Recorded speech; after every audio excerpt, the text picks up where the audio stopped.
কি বলেছে, in quadrilateral PQRS the bisector of angle R and angle S meet a point T. তাহলে একটা আমরা কি করে নিলাম, একটা আমরা চতুর্ভুজ অঙ্কন করে নিই।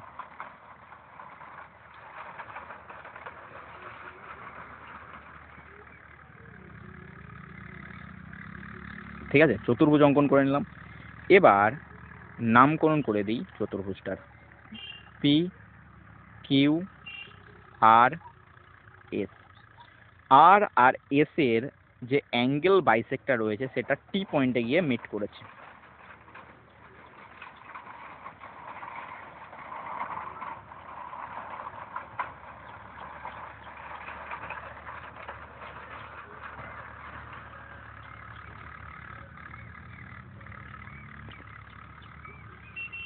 অ্যাঙ্গেল এস এটা হচ্ছে অ্যাঙ্গুলার বাইসেক্টর করলাম, আর এইখানে করেও অ্যাঙ্গুলার বাইসেক্টর করলাম।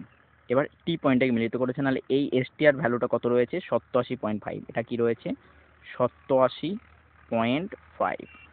ওকে, এবার দেখো যদি আমি এটাকে আলফা বলি তাহলে এই ভ্যালুটাও আলফা হবে, এটাকে যদি আমি থিটা বলি তাহলে এই ভেতরের ভ্যালুটাও কত হবে, থিটাই হবে, থিটাই হবে। ঠিক আছে, তাহলে এবার এসটিআর একটা ত্রিভুজ হয়ে যাচ্ছে। দেখো যে ত্রিভুজের তিনটে কোণ কি, 87.5, আলফা আর থিটা। তাহলে আলফা প্লাস থিটার ভ্যালু কত পেয়ে যাব, আলফা প্লাস থিটার ভ্যালু আমি পেয়ে যাব 180 মাইনাস 87.5, যেটার ভ্যালু আমি কত পাবো, 92.5।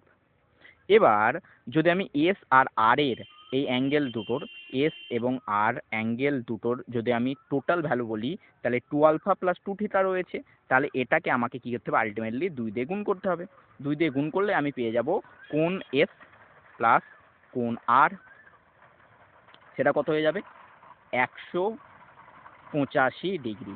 তাহলে আমি কোণ এস আর কোণ আর পেয়ে গেলাম 185 ডিগ্রি।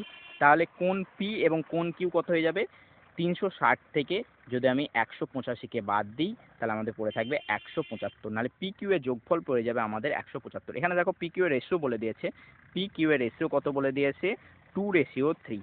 তাহলে 2 আর 3 5, 5-এর ভ্যালুই কত বলে দিয়েছে, 5-এর ভ্যালুই আমাদের 175 রয়েছে। তাহলে 5-এর ভ্যালুই আমি বলবো 175। তাহলে আমাদের বের করতে কি বলেছে, কোণ পি আর কোণ কিউ এর ডিফারেন্স বের করতে বলেছে।